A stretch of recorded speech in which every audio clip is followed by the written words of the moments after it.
Dobar dan. Dobar dan.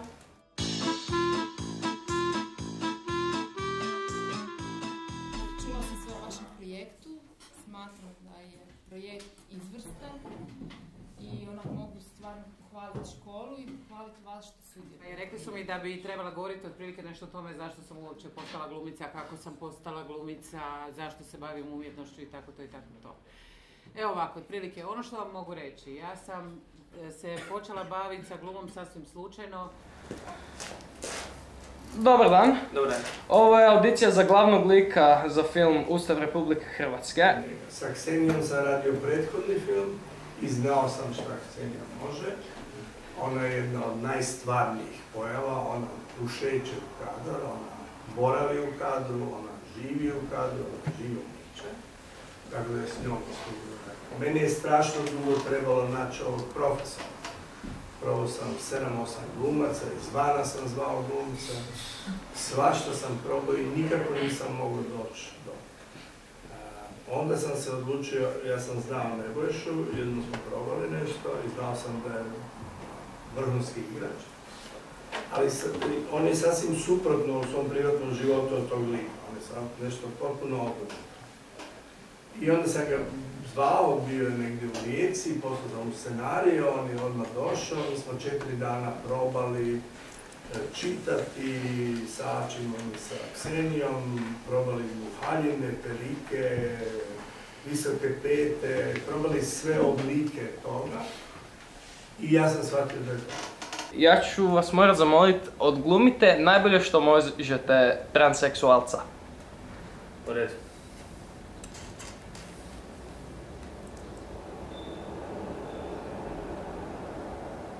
Dobro? Ne znam. Ajde, odglumi mi nešto.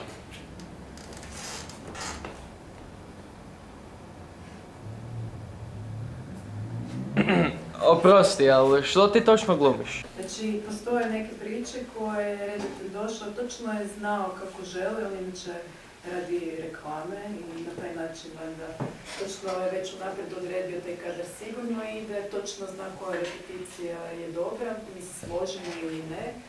I to je to, i mi smo gotovi u 2 dana, ali jedna priča se radila mjesecima, jer je imala nevjerovatnu količinu materijala i nevjerovatnu količinu mogućnosti.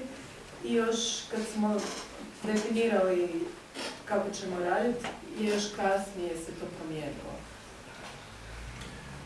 Da, da, ali ne znam, mislim, ja sam možda inače takav, ja volim puštati ljudi da su ono što jesu. Meni je to ono, meni je to jedno od postavke kako djelujem i privatno. Znaš, kad se svađaš s nekim, ja ne pokušavam nekog mijenjati, nego ono, ti si to što jesi i to je okej, ja mogu to samo podupirati. Tako, u ovom filmu je to. Pa je li ova audicija za transmaniju? Pa je, da. Pa, transmaniju. Krivo ste vi to shvatili, oprosti. Kriva audicija. Krivi film, doviđenja. Otpjevaj mi neku pjesmu. Sve bi seke ljubile mornare. Ne, stani, ne može tako. Operno. Pravi pjevač je bio Amerikanac i zove se Rodney Giltree. Tako je taj Amerikanac pjevao u Metropolitanu, pa je poslije pjevao u Cirihu. Renata je pjevala u Gentu, u Belgiji, pa je poslije toga pjevala u Royal Opera House. Nismo nikako mogli složiti termina da oni uopće mogu probati tako ameri snimati zajedno. Onda sam ja mislila, budući da je cijela uloga bila napisana na stranim jezicima, odnosno on govori malo engleski, pa nešto talijanski kojeg ne zna, kojeg uglavnom govori, to su replike iz opere, i sad govori španjolski. Ozren Grabarić je završio srednju školu u Barceloni i govori španjolski. I onda sam ga nazvala i rekla sam, dobro, govori španjolski, engleski znaš, da li možeš naučiti još operno pjevanje? Operno, ustani se i operno to otpjevaj. Sve bi seke ljubile mornare, ali mame brane te. Svaka čast, odlično. Dobar dan. Dobar dan. Ja sam došla na audiciju za taj film, pa bih htjela samo znati... Da, samo trebaš biti tiho. A kako da budem tiho? Pa mislim, ako je audicija, onda ali... pričat nešto. Da, stvar audicije je da samo šutiš, samo budeš tiho. Znači, kad sam počela pripremati taj film, je taj lik Marijane meni bio iznimno bitan. Kao, imala sam jako specifičnu sliku te cure, kakva ona treba biti.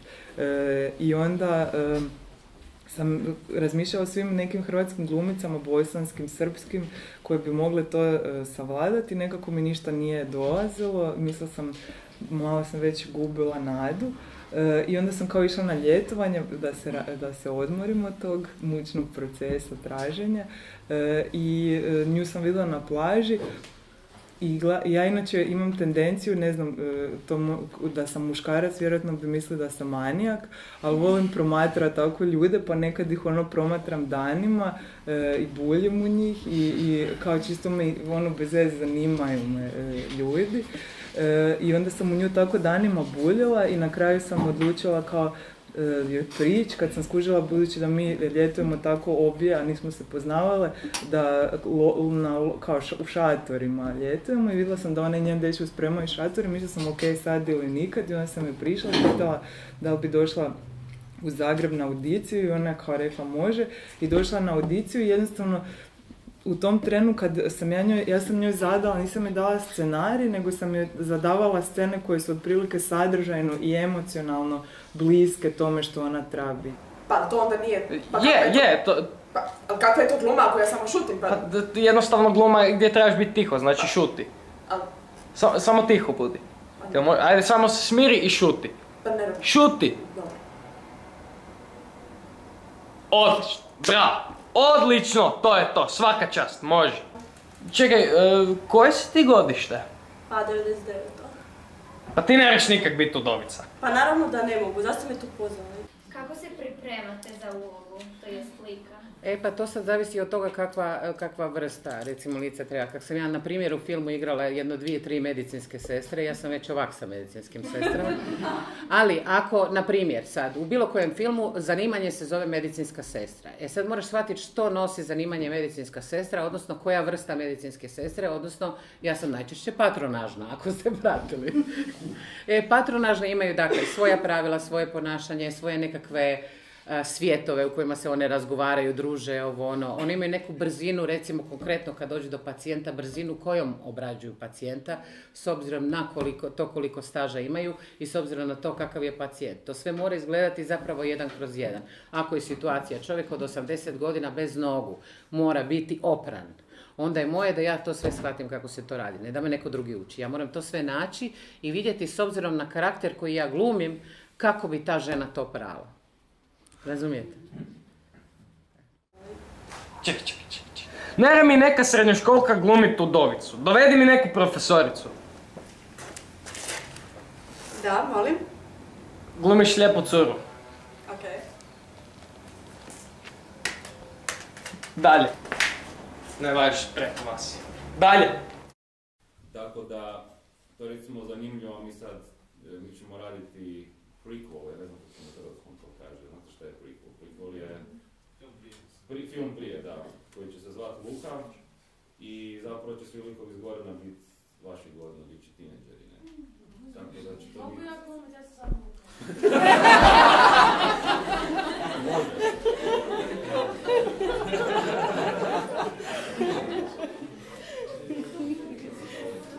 Moram reći da će biti još brutalno, može doći na audiciju. Dalje. Dalje. Uzbuna na Zelenom vrhu je prikol, odnosno prednastavak i samim time smo mi morali naći cijeli novi dječji casting.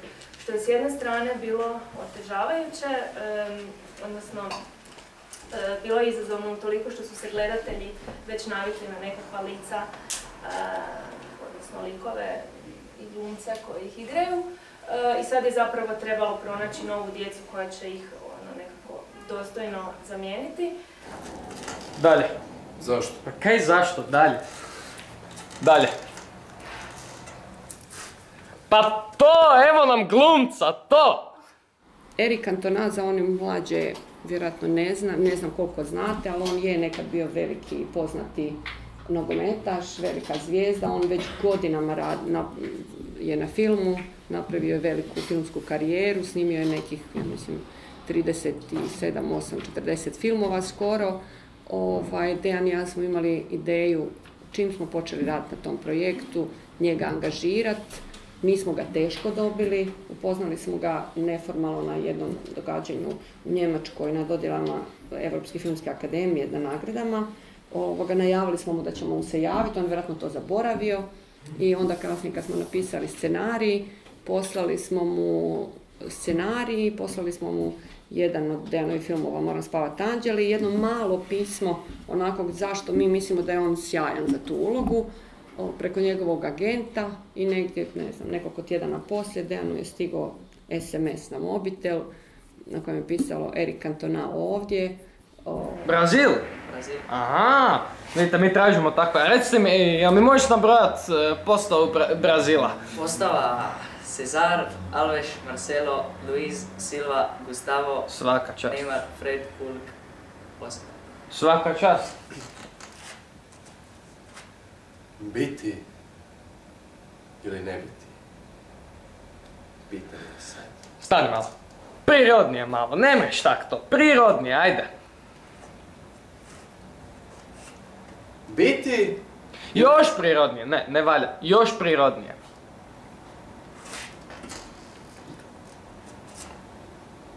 Biti ili ne biti? Psuju konstantno i onda su tu skidali te njihove psovke i to im je bilo kao super za film. A ja sam to stavio, šta ja znam, nemam pojma, nekako mi je to djelovalo autentično, mislim, to su stvarno neki probisvjeti, nismo sad pokazivali mlade učenike privatne umjetničke gimnazije koji idu u Beograd, nego su oni stvarno bili, ja sam ih probao napraviti da bar budu simpatični. Biti ili ne biti? To je to, bravo! Mi smo ga otvorili namjerno 1.9. da budemo blizu školske godine, blizu početka. Tako da dok još nemate neke ispite da možete pričati o tome i to se pokazalo kao uspješno u smislu gledanosti. I evo, prije neki dan je bila zadnja projekcija, znači 2 mjeseca smo bili u kinu što je nekako dosta uspješno za hrvatski film. Ajde plaći. Daj plaći više. Ja ću to, plaći više plaći, šta je s tim, ajde, plaći više, plaći, sad skači i plaći, skači. Nisam išla raditi film kao samo zato što volim socijalnu tematiku, ali mislim da u društvu u kojem živimo, znate, agresija dolazi, naše društvo je jako agresivno, nažalost. Sva ta agresija ne vodi dobro. A mislim da je to nekakva klica te agresije u inicijalnim obiteljima, u domu. Da stvarno kao društvo trebamo raditi, trebamo razgovarati i pokušati smanjiti tu groznu statistiku. Svako treće dijete. To nije laž. Gdje kupuješ namirnice? O prehrani. Dalje. U Lidlu. Dalje. U Poleo Sport. Dalje. Pa samo u bio dućanima. I samo uzgajam, organski uzgoj, ja sam vegan. Aha, odlično, hvala. Dalje. Preko Amazona. Preko Amazona, kak? Pa tak, jednostavno. Dobro, dalje. Ne kupuje mama jer kupuje za mene. Dalje. Ja sam se zapravo počeo baviti dosta kasno filmom, mislim imao sam 20 i nešto. I išao sam sa prijateljima u MM centar gdje su bili neki eksperimentalni filmovi tako svašta. I ja sam to gledao i mislio si, ko je ovo s***anje? I prvo što sam rekao frendu, mom Štefu, rekao sam mu Štef, pa mi možemo bolje. Tako smo mi ja i Štef sudili prvu kameru, tad su bile VHS-ica, znate traka i taj stvari. Nije bilo kompjutera, niste mogli kompjuter pa, nego ste morali, ne znam kako da vam uopće objasnim, imate video rekorder, i ne jedan, nego 2, i onda ih spojite, i onda na jednom pustite play, a na drugom snimanje, i tako montirate, pauza, play, odnosno record, pauza. A kako ćete titlove napraviti? Kako uzmete flomaster i napišete. Koji katastrofa. Gdje kupuješ namirnice? U Konzumu. To je to! Tebe sam tražio! Bravo, čestitam! Čestitam.